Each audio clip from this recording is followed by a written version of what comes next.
ఒక ప్రమాదం ఒక కుటుంబ జీవితాన్నే ముక్కలుగా చేసింది. నిలబడే కాలు లేక, అండగా నిలిచే మనిషి లేక ఆశగా చూస్తున్న రెండు చిన్న కళ్ళే ఇప్పుడు ఓ యువకుడికి బలంగా మారాయి. వర్షం పడితే గుడిసెలోకి జారే నీరు, రాత్రి వేళల్లో పాకలోకి చేరే పాములు, ఆకలి, ఆందోళన, అనిశ్చిత మధ్య బతుకుతో పోరాడుతున్న ఈ కుటుంబానికి ప్రతిరోజు ఒక యుద్ధమే. కన్నీటి కళ్ళతో సహాయం కోసం ఎదురు చూస్తున్న ఓ యువకుడిపై వైకే టీవీ స్పెషల్ స్టోరీ. చిన్నతనంలోని తల్లిదండ్రులు కోల్పోయి దిక్కులేని వాడిగా మారిపోయాడు ఓ యువకుడు. చిత్తూరు జిల్లా పలమనేరు సమీపంలో జరిగిన రోడ్డు ప్రమాదంలో కాలు కోల్పోవడంతో జీవితం మొత్తం మంచానికే పరిమితమైంది. కష్టపడి చెల్లికి పెళ్లి చేసి అనంతరం తాను కూడా వివాహం చేసుకుని కుటుంబాన్ని ఏర్పరచుకున్నాడు ఆ యువకుడు. కన్నీళ్ల మధ్య సాగుతున్న సముద్రపల్లి ఎస్టీ కాలనీలో నివాసముంటున్న రామాంజనేయులు జీవన గాథ మనసును కదిలించకుండా ఉండదు.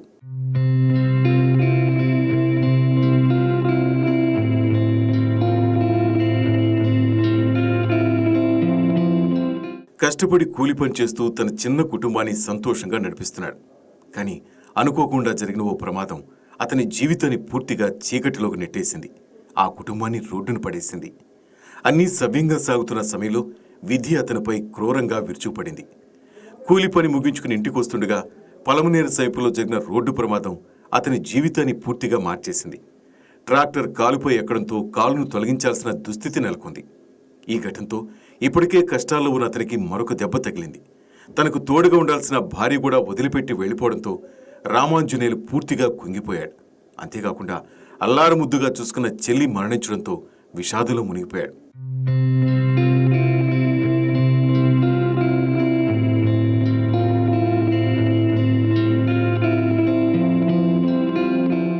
చెల్లి మరణించడంతో ఆమె కుమారుడిని తన వద్దకు తీసుకుని అన్నీ తానే పోషిస్తున్నాడు.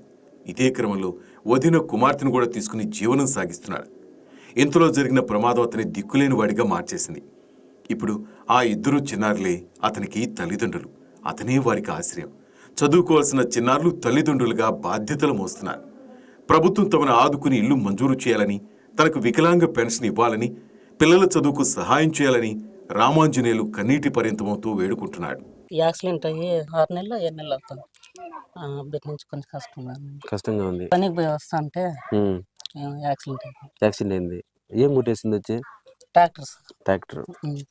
ఓకే, నీకు యాక్సిడెంట్ అయిపోయిన తర్వాత కూడా నీ జీవితంలో అనేక సమస్యలు వచ్చాయని తెలిసింది. మీ భార్య వెళ్ళిపోవడం కానీ, అసలు పెళ్లికి సంబంధించి కానీ, అదంతా ఏం జరిగింది?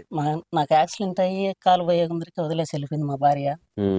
రామంజులు, నీ దగ్గర 2 చిన్న పిల్లలు ఉన్నారని మాకు తెలిసింది. అసలు వాళ్ళ కథ ఏంటి? వాళ్ళు ఎవరు? వాళ్ళు సార్, ఓ పాప వచ్చి వదిన కూతురు, వాళ్ళ అమ్మ చనిపోయింది, తెచ్చి సాకుంటాను. మళ్ళా నా చెల్లెలు కొడుకు నా దగ్గర ఉంటున్నా.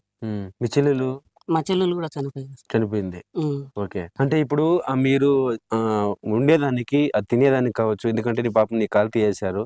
ఆ గవర్నమెంట్ నుంచి నీకు ఏదైనా సహకారం అందేది కానీ ఏదైనా జరుగుతుందా? గవర్నమెంట్ నుంచి అంటే భీమ వేసుకుంటాము. అదే సార్ మాకు జీవనాధారం. భీమే. నీకు పెన్షన్ అంతా ఏమి ఇంకా లేదు సార్. పెన్షన్ ఏం రాలేదు. పెన్షన్ రాలేదు. ఇప్పుడు గవర్నమెంట్ శాంక్షన్ ఇల్లుకు అంతా, ఇప్పుడు మీకు ఇల్లు కట్టిస్తున్నారు కదా, నీకేదైనా ఇల్లు శాంక్షన్ అయ్యేది కానీ ఏదన్నా? శాంక్షన్ అయిందని చెప్పినారు మొన్న సార్ వాళ్ళు వచ్చి. వస్తే కట్టిస్తాము అని చెప్పినారు. ఓకే. చూస్తే ఇల్లు మొత్తం పాకు ఉంది, అంటే కొండ ప్రాంతాల్లో ఉంది. ఇంట్లో పాములు రావడం గానీ, లేకపోతే వర్షం పడిన తర్వాత నీళ్లు రావడం గానీ, ఇవన్నీ జరుగుతాయి కదా? జరుగుతాయి సార్. ఇదంతా నీళ్ళు వస్తుంటాయి, పాములు వస్తుంటాయి. కాలు విరిగిపోవడంతో ఒకరిపై ఆధారపడాల్సి వస్తుంది. దీంతో ఎవరో ఒకరు ఖచ్చితంగా ఉండాల్సి వస్తుండటంతో 2 పిల్లలు 3 రోజుల చొప్పున ఒక్కొక్కరు ఉంటున్నారు. దీంతో పిల్లలకు స్కూల్కు వెళ్లేందుకు ఇబ్బందులు ఎదురవుతున్నాయి. వర్షం వస్తే పూరిపాకలోకి నీరు మొత్తం చేరడంతో పాములు కూడా వస్తున్నాయని ఆవేదన వ్యక్తం చేస్తున్నారు. తాము చదువుకోవడానికి ప్రభుత్వం సాయం అందించాలని చిన్నారులు కోరుతున్నారు. బాబు, నీ పేరేమి? ఏం చదువుతున్నావు? గణేష్. ఏం చదువుతున్నావు? 6వ తరగతి. రామాంజులు, నీకు ఏమైతాడు? ఎప్పుడు వచ్చి ఇక్కడి నుంచి ఉన్నావు నువ్వు? 2 రోజులు. ఓకే, అంటే పూర్తిగా రామాంజులకు సంబంధించి మొత్తం మీరే చూసుకుంటున్నారా? ఏమేం చేస్తారు ఇక్కడ? అన్నము, సారు, నీళ్లు, బోగులు పెట్టుకునేది. అన్ని చేస్తుంటావు. అంటే ఎట్లా ఇప్పుడు పూర్తిగా దీనికి సంబంధించి అంటే నీకు చిన్నపిల్లవాడు పూర్తిగా ఈ విషయం సంబంధించి ఇప్పుడు వర్షం పడితే నీళ్ళు వచ్చేస్తాయి లోపలికి వస్తాయి, పాములు వచ్చేస్తాయి. ఓకే, నువ్వు బాగా చదువుకుని ఏం కావాలనుకుంటున్నావు? బాగా చదువుకుంటావా? చదివిస్తే బాగా చదువుకుంటావా? చదువుకొని ఏం చేస్తావు? ఏమైతావు? డాక్టర్ అవుతావా? పోలీస్ అవుతావా? ఏమవుతావు? పోలీస్ అవుతావు. చిన్నతనంలోనే తల్లిదండ్రులు కోల్పోయిన రామాంజనేయులు చూస్తే చాలా బాధగా ఉంటుందని గ్రామస్తులు అంటున్నారు. ప్రమాదం తర్వాత భార్య కూడా వదిలిపెట్టి వెళ్ళిపోవడంతో అతను పూర్తిగా ఒంటరయ్యాడని చెప్తున్నారు. తమకు తోచినంత సహాయం చేస్తున్నప్పటికీ పిల్లలు తల్లిదండ్రుల మారి అతను చూసుకుంటున్న దృశ్యం చూస్తే కన్నీళ్లు వస్తున్నాయని గ్రామస్తులు ఆవేదన వ్యక్తం చేస్తున్నారు. ప్రభుత్వం వెంటనే స్పందించి ఈ కుటుంబాన్ని ఆదుకోవాలని వారు విజ్ఞప్తి చేస్తున్నారు. సార్ మామూలుగా అప్పటి నుంచి ఆ పాప ఉండేటప్పటి నుంచి కూలికి పనికి పోతున్నాడు, లేబర్ పనికి. కూలి పనికి పోయి అంత చేసుకుని పిల్లలు పడి సాగుకుంటా ఉన్నాడు. పనికి పోయి వస్తా అండి ఎమర్జెన్సీ యాక్సిడెంట్ అయింది. యాక్సిడెంట్ అయిన కొన్ని రోజులకు వాళ్ళ భార్య వెళ్ళిపోయింది. ఇంకా చుట్టుపక్కల ఉండే వాళ్ళు చిన్న పిల్లలు పడి చూసుకుంటున్నారు. ఇంకేం బయట తిరిగే పరిస్థితి లేదు, లోపలే ఉండిపోవాల్సిందే పిల్లడు. స్నానం చేయాలన్నా కూడా పిల్లలే, అది వాళ్ళ పరిస్థితి. గవర్నమెంట్ ఏమైనా సహాయం చేయాలంటే చేయండి, వీలైనంత వరకు మేము అదే కోరుకుంటున్నాము. కానీ వీలైనంత వరకు ఇల్లు సౌకర్యం కావాలి ఆ పిల్లలకి, మెయిన్ అది సార్. నాకు తెలిసినంత వరకు చెప్తున్నా సార్. అలా అంటే వాళ్ళకి ఇప్పుడు గవర్నమెంట్ నుంచి ఇప్పుడు దాకా ఇల్లు వచ్చింది కానీ ఎవరు అధికారులు వచ్చి పెన్షన్ రాసింది కానీ అంత ఏమి సార్ లిస్ట్ అయితే వచ్చింది సార్, 3 ఇండ్లు అయితే ఈ ఊర్లో లిస్ట్ అయితే వచ్చింది. దాని గురించి ఇంకా పూర్తి ఎంక్వైరీ చేయలేదు సార్.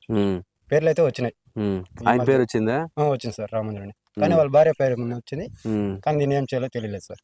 మామూలుగా వెళ్ళిపోవడం వల్ల ఏం జరుగుతుందో తెలుసు దీని గురించి. బతుకు తెరువు కోసం పోరాటం చేస్తూ కన్నీటి కళ్లతో సహాయం కోసం ఎదురుచూస్తున్న రామాంజనేయుల కుటుంబానికి అండగా నిలిచి ప్రభుత్వం వారిని ఆదుకోవాలని కోరుతున్నారు. ఈ వీడియో మీకు నచ్చినట్లయితే లైక్ కొట్టి షేర్ చేసి మా వైకే టీవీ ఛానల్ని సబ్స్క్రైబ్ చేయండి.